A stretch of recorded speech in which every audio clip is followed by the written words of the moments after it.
Bon dia a tothom. Benvinguts a la representació de la Comissió Europea a Barcelona, a la Sala Europa, que és casa vostra. Avui és un dia... Començo perquè en 4 minuts o una mica menys, inclús, començarà la plenària d'Estrasburg.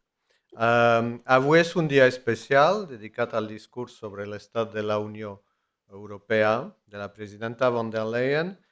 És el primer discurs del seu mandat, on ens donarà la seva visió dels reptes i iniciatives polítiques que s'han de prendre. Després del discurs, els líders dels partits polítics al Parlament Europeu hi reaccionaran i nosaltres, vosaltres, també. Per tant, és un moment important per a la nostra vida democràtica europea, tant representativa com participativa, de fet. Evidentment, aquest discurs està marcat pel context geopolític que vivim.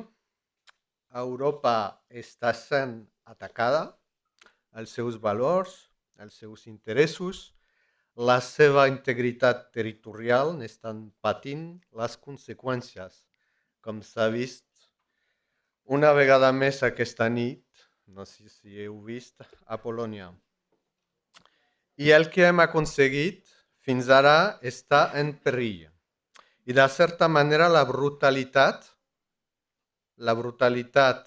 és a dir, la força, i no pas l'estat de dret, preval, ha tornat com a modus operandi les relacions internacionals.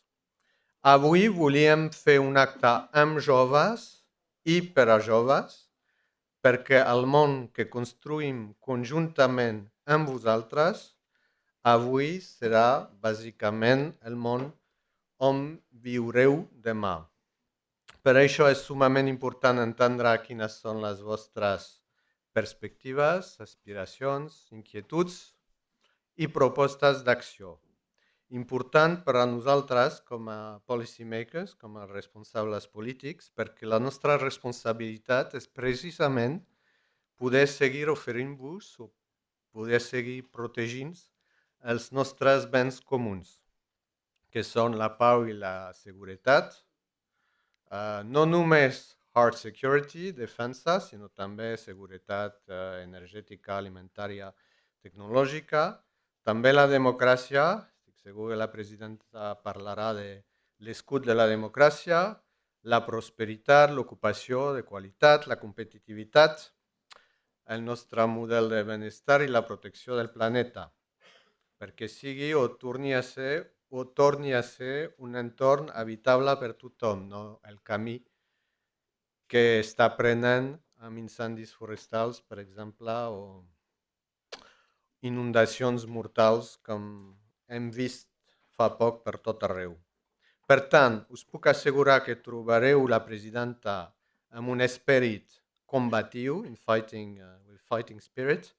És conscient ella del gran repte i de les dificultats que suposen la seva feina, però continuarà lluitant perquè, bàsicament, li importa, because she cares. Hem dividit l'acte d'avui en 3 parts. D'entrada, el discurs de la presidenta, que comença ara, que podreu seguir aquí en TV3 en català o en castellà si voleu en una altra sala de reunió, que la Eleonora, que està aquí al costat, coneix i us indicarà.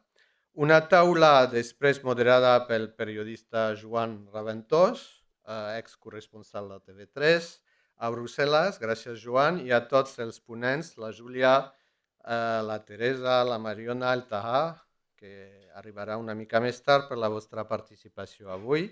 I finalment la possibilitat d'escoltar els testimonis de l'Agnes i l'Ahmed que tenim amb nosaltres i també obrirem un torn de preguntes del públic al final de l'acte.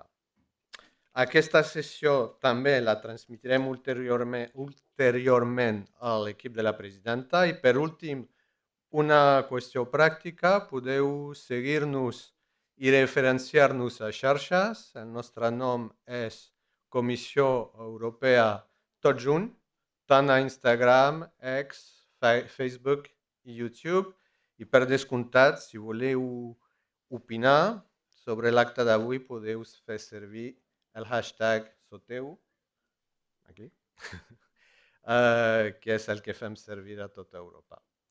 Ara, passo la paraula virtualment a la presidenta, a la plenària d'Estrasburg, i us desitjo una molt bona sessió.